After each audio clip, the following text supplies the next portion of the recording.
First, it was like, don't tell anyone or write down your passwords. They'll need to live in your mind. And then it was use a password manager. If you're trying to keep them in your mind, you're doing it wrong. And then it was like, you got to change your passwords all the time. And now we actually don't think that's a very good practice. I'm Rosie Guerin, and you're listening to The Wirecutter Show.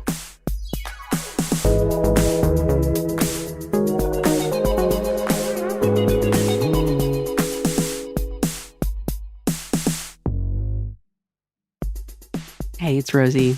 Today, we're talking about passwords. Wait. Before you skip this episode, because how could a conversation about passwords possibly be interesting? I will say, number one, my guest, Max Eddy, he's a staff writer here at Wirecutter, and he writes about data, privacy, security, and how to stay safe online. And number two, yes, this is one of those things that you can tell yourself it's okay to ignore. But our lives are online. We bank online, we date online, we shop online, we share our credit card information, social security numbers, you get the picture. So, if you're going out of your way to retain your privacy, getting started with a password manager is a good start. More about those and a primer on Passkeys with Max Eddy after the break.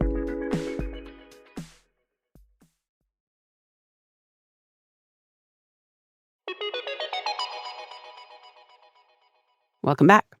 My guest today is Max Eddy. Max is a staff writer here at Wirecutter who covers privacy and security. Max has been on the show twice now talking about the importance of traveling with a VPN. Check that episode out if you haven't. And another time to talk through an article published last year that I really loved called I Tried and Failed to Disappear on the Internet. That was a banger. Welcome. Thank you. Always happy to be here. Good to see you. Today, we're going to talk about three main ways to increase your online safety. So password managers, two-factor authentication, and passkeys. I think people maybe generally know why passwords are important, but can you just top line, what is the biggest risk you face if you don't have good password hygiene? I really like the way you put that, because hygiene is a habit. It's something that you do all the time. Yeah. And I think that that's kind of what you need to think about with security. You're changing habits, you're changing the way you live your life. And that sounds huge and complicated. But the nice thing about passwords, password managers, and passkeys, like what we're talking about here, this stuff actually makes your life easier. So the biggest risk that you face if you don't have good password hygiene is that your accounts could be taken over by somebody else. That's what it comes down to. The main thing between you and your accounts online is passwords and other technologies around that. And that, could be anything from your bank to your whatever. Anything. I admit my job makes my password usage a little insane. For that how to disappear story, I discovered I have 360 passwords. That's a lot of passwords. Most people aren't like that, but most people probably have dozens of passwords that you use for everything from banking to online shopping to your job. So we talk about hygiene, habit forming. We also probably should talk about fatigue. There's this thing you talk about, security fatigue, and I think it's real and it's risky, but it's also very relatable. Can you talk a little bit about it? Over the last, let's say, 20 years, I think people have been feeling very jerked around by the advice that they're given about how to be safe on the internet. First, it was don't tell anyone or write down your passwords. They'll need to live in your mind. And then it was use a password manager. If you're trying to keep them in your mind, you're doing it wrong. And then it was you got to change your passwords all the time. And now we actually don't think that's a very good practice. And then it was you have to add two-factor authentication to everything. And then people are what's 2FA? What are all these other systems you're now asking me to learn? And now we've got Passkeys and even newer technology. I really empathize with people who are burnt out on this. From my perspective, as someone who covers this, it's exciting because we're fixing a fundamental problem about technology. Passwords are a fundamental problem. And talk about why they're a fundamental problem. Well, passwords are a fundamental problem because we're bad at making them and computers are great at guessing them. And if they are exposed, they cause all sorts of problems. And because we're really bad at making them, we've come up with all sorts of shortcuts around that. So like a lot of people have told me, it's like, oh, I don't have a problem with passwords. I have one good password that I use everywhere. And I was like this. Like I remember when I was in college, I'm like, I'm so smart. I've got like a crappy password that I use for crappy sites and a good password I use for good sites. And if you plug either of those now into like there are calculators that'll tell you how long it takes for that password to be guessed. It's like seconds and minutes. Like it's bad. That is the problem. What is it about reusing passwords that's not good?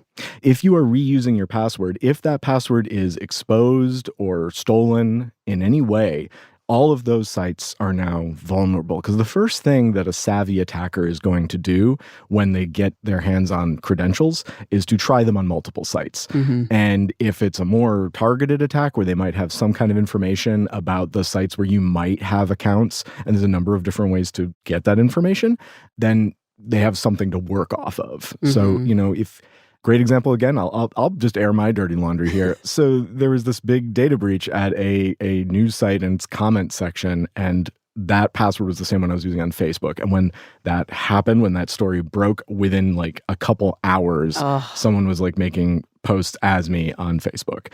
And that's annoying. Like people are like, oh, what's the worst that could happen? When someone impersonates me to my family and gets money from them, you don't need to be anyone special for that to happen too. And that's really frightening. Like, that does a lot of damage, not just like your personal reputation, but like everyone you care about.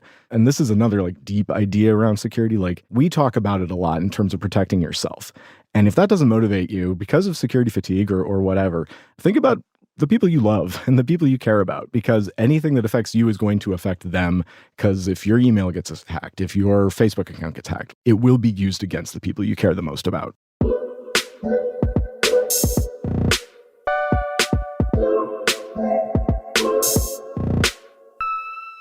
Okay, so to that end, we come to password managers. What is a password manager and why is it useful? So a password manager is an application that saves, replays, and creates passwords for you. It does everything with passwords that we are bad at. So you can use it to create really, really, really long passwords. You can create unique passwords for every site and service you have, and then you don't need to remember them when you go to those sites because the password manager pulls it up and fills it in for you.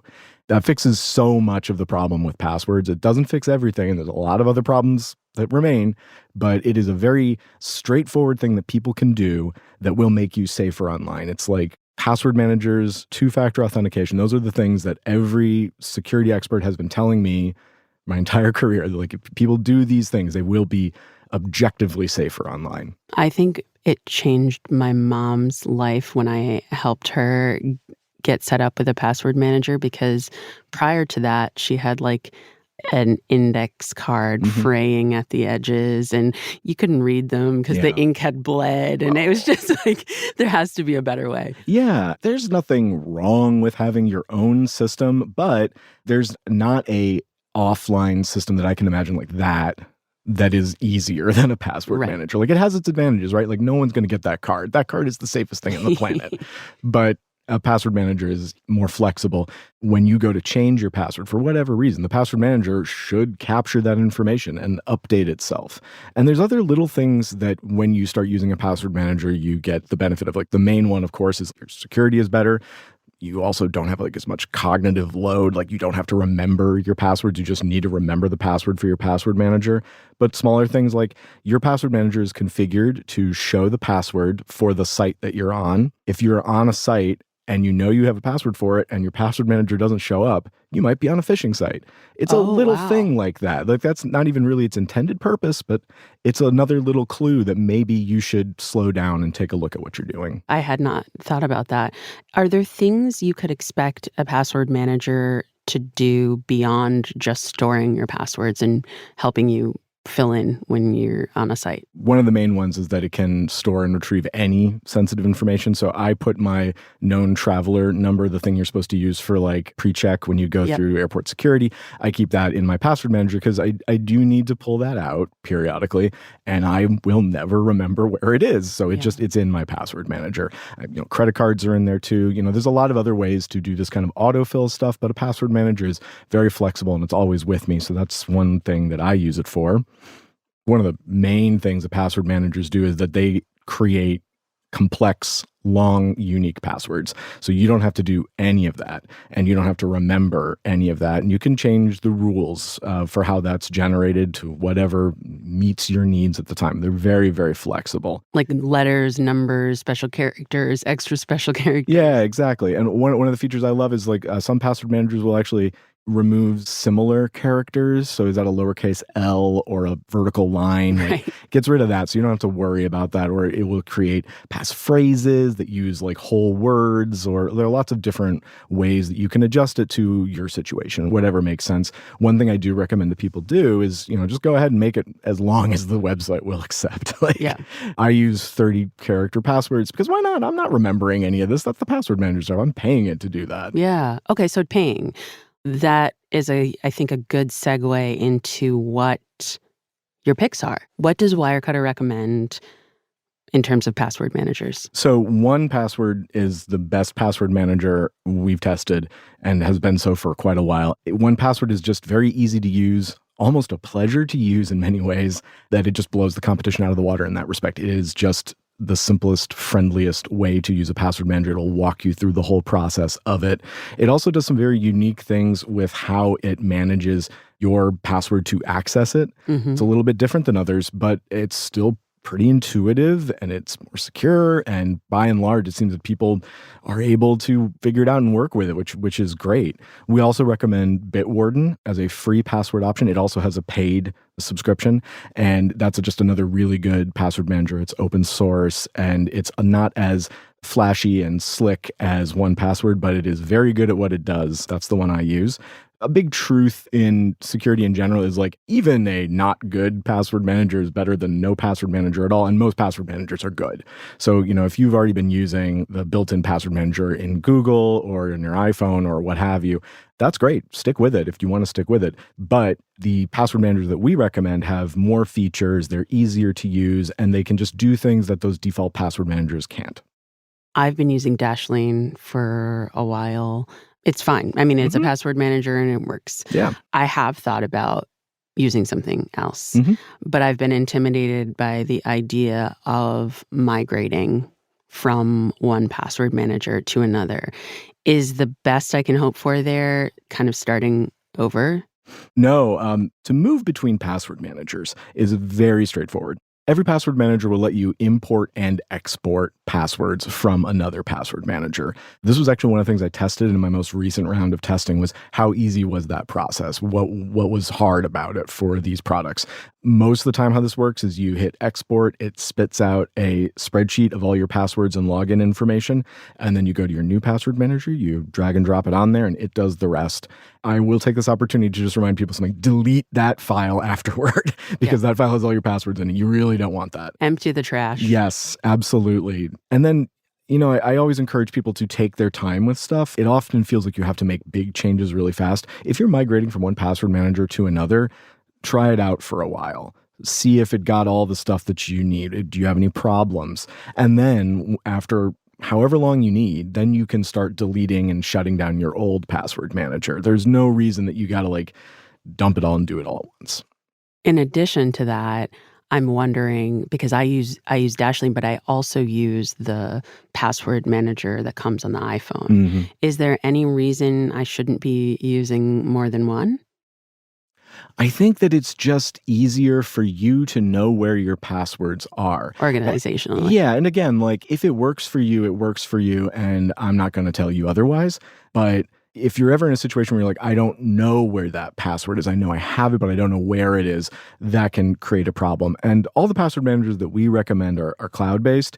When you have them stored on the cloud securely, they're available on all your devices all the time. So that sort of gets around the problem you're talking about, right? You know that it's in the password manager and the password manager is on all of your devices. So when we talk about migrating slowly or even just getting started from not using a password manager to using one, do you need to change all of your passwords at once? No, absolutely not. That's also intimidating. It's hugely intimidating. I actually think the best way to go about this is to Prioritize the most important things. Banking, social media. One that surprises people, your personal email or whatever email you use the most, you absolutely should be putting the most amount of security on that.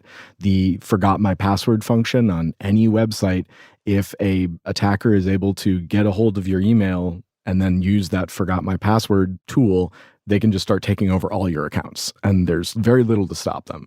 So that's like number one, get your personal email sorted out.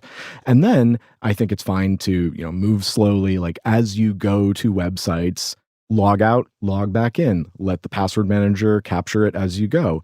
Most of the password managers that we recommend have very useful tools that can identify weak, reused, and breached passwords. So use those tools. Start with the breached passwords. Those are the ones that, are out there somewhere. So fix those and then work down your list of stuff and maybe set a day, like every Thursday I update 5 passwords or what have you. Hygiene. Yeah. If you try to do it all at once, you're going to burn out. And I think the worst thing that people can do with personal security is just give up. It always feels like we're out of control and these huge forces are pushing against us, but actually you have a lot of agency in this stuff and it can actually really empower you. Okay, quick recap. Passwords, they're a real pain, and password managers can help. They're integrated in many phones now, and Max has some great recommendations on the Wirecutter website. Online security is always evolving, and it's very, very real to feel fatigued. Baby steps. Using some measures is always better than using nothing. So try out password managers, try out two-factor authentication or 2FA, and stay as safe as you can. Now, Max, in your article on password managers, you have 4 additional tips to help get the most out of your password manager. I want to run through those. The first you mentioned before, which is creating extra long passwords. Yeah, your password manager is doing the heavy lifting. Why not make it as long and as crazy as you want? The caveat here is that not every website is cool about this. There are, to this day, still websites that won't let you do longer than 8 characters, and I cannot believe these are still in business. Like, that's insane. But in general, make it as long as you can because you don't have to worry about it. And the longer, the more complex, the better. The second tip here is about securely sharing passwords and other information. Talk about that. Yeah, password managers usually have tools built in to share passwords or any other information that you have stored in the password manager with other people, typically other users of the password manager. So you might have to get your family on a family plan if you want to do this, but not all the time. And it puts some protections around it. Now, you always got to keep in mind that anytime something leaves your control, someone can do something bad with it. So don't share it with people you don't trust. Keep tabs on it. Use the tools that they provide to limit its access, but just be aware that, you only want to share it with trustworthy people. An extension of this is that some password managers are set up to actually help family members inherit passwords from people that have passed on. You don't want to get locked out of your parents' or grandparents' accounts. This is actually a very useful thing to do. You have protecting your passwords from prying eyes. What did you mean by that? A very understandable concern about password managers is that it's like a single point of failure. Like if someone can get your password manager, they get everything. And that's very understandable. There's a lot of things you can do to keep that from happening. You're going to put 2FA on your password manager so that even if someone gets your password, they're not getting into your password manager.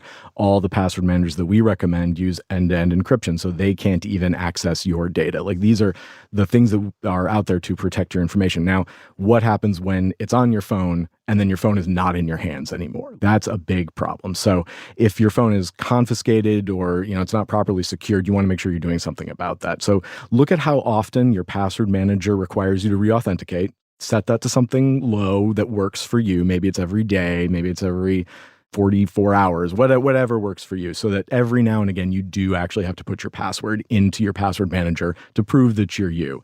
Learn how to use the tools that help you track and secure stolen or lost phones. Both Apple and Google have this for their devices. They're very powerful. They're very useful. When you're traveling, consider logging out of your password manager altogether and logging back in when you get to a safe location. if you lose your phone or your phone is stolen while it's unlocked, that can expose a lot of your information. So just don't even have that on there. 1Password has a similar tool called travel mode that lets you limit what passwords are available and what circumstances. We also recommend learning how to temporarily disable biometrics on your phone. So biometrics are really convenient and great. Like, it saves you a lot of time and they're very secure, but it can be done against your will. Like, someone could snatch your phone, hold it up to your face, and then that could open your phone, or someone can put your finger on the fingerprint reader. So most phones now do have a way to deactivate biometrics temporarily. Any situation where you think your phone is going to leave your person. So like airport security, you're in like a really long line in a place you don't know, like you're at a concert or something. Why not just take a minute to disable biometrics temporarily? And once you put in the passcode, biometrics are back on. Okay. So it's very, very simple, but it's always important to think about what happens to your devices. And this is beyond password managers, so excuse me. But you always want to think about what is happening to your devices when you don't have control of them. The last piece of advice here is enabling two-factor authentication, 2FA, as you have referred to it, and passkeys on your accounts as you go through and upgrade your passwords. I want to pause before you explain those because you wrote another great article on the site called Passkeys Are the New Passwords. You should start using them now. And that goes into detail about what passkeys are and why they're important. So I want to take a quick break and dig deeper into that on the other side. We'll be right back.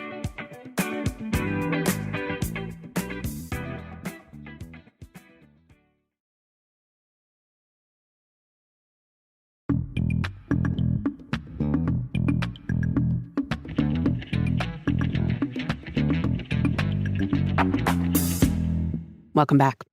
My guest today is Max Eddy, a staff writer here at Wirecutter who covers privacy and security. This episode is about password hygiene and how to keep yourself a bit safer online. So before the break, Max, we discussed the importance of using a password manager and all of the ways it can help you organize your passwords to stay safer online. And now I want to talk about two-factor authentication, 2FA, and a new tool I've been seeing and hearing about more and more, Passkeys. So tell me everything you know about two-factor authentication and why it's useful. Or maybe not everything, because you know a lot of stuff. So for most people, 2FA is like another thing that you do after you enter your password. So you'll have to enter a code that's sent to you on your phone or generated by an app, or you'll have to do some other thing. So a lot of people look at it as like, oh, two-factor, it's your second thing you have to do. And this is where it gets philosophical. It's actually from this sort of theory of authentication where there's 3 different ways to authenticate yourself to anything else.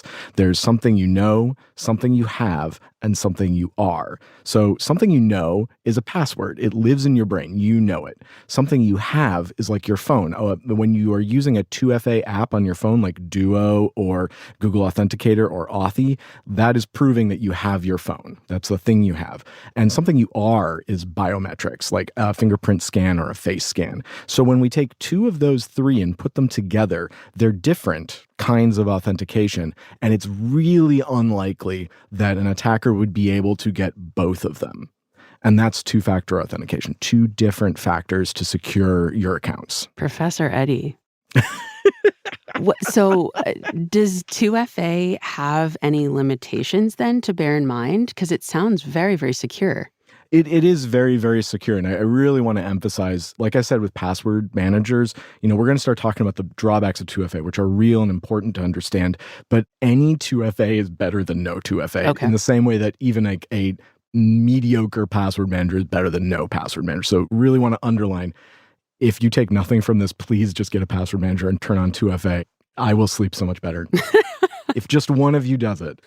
So the big drawback of 2FA is that if you don't have your second factor, if that other thing is not available to you, you're not going to be able to easily log in. So if you are, for example, using an app on your phone to generate 2FA codes and you don't have your phone, then you will not very easily be able to log into your account. A lot of caveats to this. One of the easiest ways to prevent this from happening is to create what are called backup codes. These are a list of numbers and letters typically that are generated generated on whatever site it is you have an account, and you store them someplace safe, print them off, put them in your password manager, someplace very safe, because you can enter these codes in an emergency, prove who you are, and get past a lot of the extra layers of security. Another big concern with 2FA is that some kinds of 2FA can be intercepted.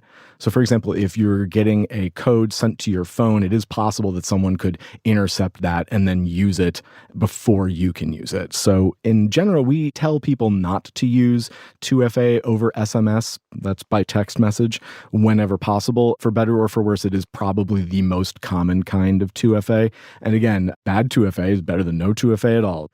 Along with a 2FA that can be intercepted, some 2FA can be phished, right? So if I'm generating codes on my phone, if I put that into a phishing site, doesn't matter. Now the bad guy has it, they can use it. There's a time limit on these, but these attacks have been very well conceived. They will probably work. So always be very careful about where you're putting in this information. We said this earlier, but some kinds of 2FA could be done without your knowledge or consent. Like if it's biometrics, your face could be read or your fingerprint could be read without you necessarily wanting or knowing that that was happening. I've seen that in the movies. Yeah. Moving over to passkeys. I've been hearing about passkeys. I admittedly have not really waded into this yet. What is a passkey? How are they developed? On a technical level, a passkey is a digital credential that uses asymmetric key encryption to securely identify you to a website. You don't need to know that. Well, that I know, but like what else is it? Yeah. Yeah, and this is where it gets kind of tricky because much like the Matrix, no one can be told what a passkey is. You kind of have to see it for yourself. So go to Google where you probably already have an account, create a passkey, try it out. Go to our story on Wirecutter, take a look at the screenshots. We walk you through the whole process so you can see what it's like. I really think that once people see it and get any kind of familiarity with it, the value becomes immediately obvious. A passkey is a lot like a password. It's intangible. It lives in your devices and on the cloud. But unlike a password, you don't interact with it at all anymore. So it is a way to authenticate yourself to a website without using a password. It has a lot of benefits. The first and most obvious one is that it is a secure exchange. That passkey can't be forgotten. It's very difficult for that to be breached. You know, if the website gets breached, they're not going to be able to get your passkey. You've got that. That's yours. It requires additional authentication. You put your PIN in, you do a scan or something, so it's more layers of security around it. And importantly, each passkey only works with the site where you created it. So it makes it very difficult for that to be phished. It makes it very difficult for that to be cloned in any way. So you are going to theoretically have many, many, many different passkeys. You have the same number of passkeys as you would passwords. Yeah, like you're going to have as many passkeys as you have websites at minimum. And it is just this way to have a completely secure exchange. Like the goal here, the thing that I think people need to take from it, bottom line, passkeys replace passwords. You don't do passwords anymore. We leverage the technology that we have that is very, very good at creating secure exchanges, and we use that instead of passwords. We cut out all of the gooey stuff in the middle that's been causing us problems for as long as we've had passwords. What is it going to look like when I'm on my phone or online and I encounter a passkey? So if you have a passkey already on your device, when you start the login process, either when you land on the login site or when you enter just like your username, a little thing pops up and says, hey, you've got a passkey for this. Let's use that instead. Or you might have to click a button and say, I have a passkey, and then it'll use that instead. And then it just logs in. You'll have to sometimes enter a PIN number, but that's it. You know, I wish there were more steps because it would feel so much more like tangible. But again, it just works. It's kind of great. So how do you get started using them? Because that example, I already have a passkey for whatever website. Yeah. How do I get my passkey? How do I get started? Yeah, I think the best way to get started is to sort of try it out and learn how to use it. Google accounts are really good for this. A Google account will let you create as many passkeys as you want for an account. You can play around with it. It's very, very simple and flexible. So yeah, log into your Google account, go to your account settings, create a passkey, go through that process, and then try it out. And you'll be able to work through that flow. You know, I feel like we're not doing a great job of explaining this, and it is just because it's very, very straightforward and simple once you do it. And we talked about security fatigue earlier, that it's hard to conceptualize this. We're so used to passwords, and this takes that away and can feel like you're losing control. It can feel confusing. It is so different, and that's scary and weird. But once you start doing it, it's like, oh, this is so much easier. Well, I've almost felt that it's too easy because at least, with a complicated password that exists in my password manager, I know that there are 15, dollar signs and capital letters and lower letters, and it's going to be complex. With a passkey, in my experience so far, it's like, it seems too good to be true. Yeah, and it's that intangibility of it, right? Like, there's nothing there. Like, in your password manager, you could look it up and see the big, long password and feel assured that it does something. And this is just this weird contradiction with passkeys where, like, if you actually saw any part of it, it wouldn't make any sense at its technical level, but at the person level, it's as seamless as can be. And this is by design. A lot of work has gone into making this fast, seamless, reliable. It's supported by Apple, Microsoft, Google. It's hopefully going to take off and become the new password. And it's continuing to evolve. There's changes happening to it, making it a little bit more flexible, a little bit easier. The way passkeys are designed is that the sites you create passkeys on, they really don't have a copy of your passkey. So if there's like a data breach on that site, that doesn't affect you. Like, your information is safe. This is part of why passkeys, like, as a concept, just are better than passwords. For passwords to work, you can be breached on the site where you have them. Are there any limitations or disadvantages to using passkeys? So right now, the biggest limitation about passkeys is that not all sites support it.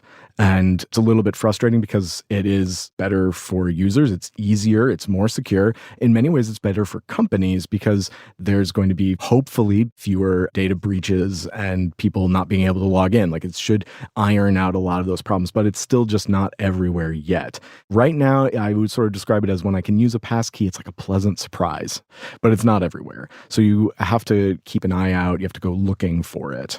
Should we expect that it will continue to grow and become ubiquitous?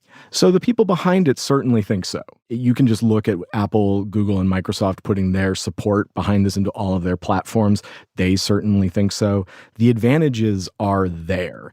Another limitation of passkeys, though, is that pretty much every site is still going to require that you create a password when you make an account there. Now, in an idealized passkey utopia, you don't even do that. You never touch a password anymore. But we're not there yet. This technology is still rolling out. So you're still going to be using your password manager. You're still going to be using 2FA on these accounts because you have to do that as part of the creation process. So ultimately, it sounds to me like the advice is password manager, yes. Yes. Get it ASAP. Mm-hmm. Use it. Mm-hmm. Use two-factor authentication, 2FA, when you can. Mm-hmm. As often as you can. Oh, yeah. And then if you encounter a passkey, try it out. Yeah. The more you learn about using passkeys right now, the easier that transition will be. There's a list on the FIDO Alliance site of sites that do support passkeys right now. If you want to go be proactive about it, look at that. Go look at the account settings for the sites that are most important to you. And the next time you see a little nag pop up on your phone that says, hey, do you want to create a passkey for it? Go for it. Do it. Max, thank you for the insight. Always appreciate it. Thank you so much.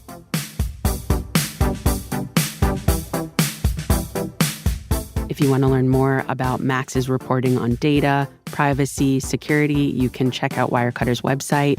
We will link his articles about passkeys and about password managers in our show notes. As ever, we so appreciate you listening. Talk soon.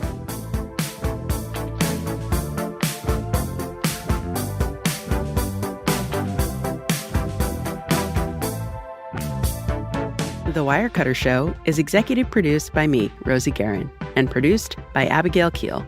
Engineering support from Maddie Mazziello and Nick Pittman. Today's episode was mixed by Catherine Anderson. Original music by Dan Powell, Marian Lozano, Alicia Etup, Rowan Nemisto, Catherine Anderson, and Diane Wong. Cliff Levy is Wirecutter's deputy publisher and general manager. Ben Fruman is Wirecutter's editor-in-chief. And I'm Rosie Guerin. Thank you for listening.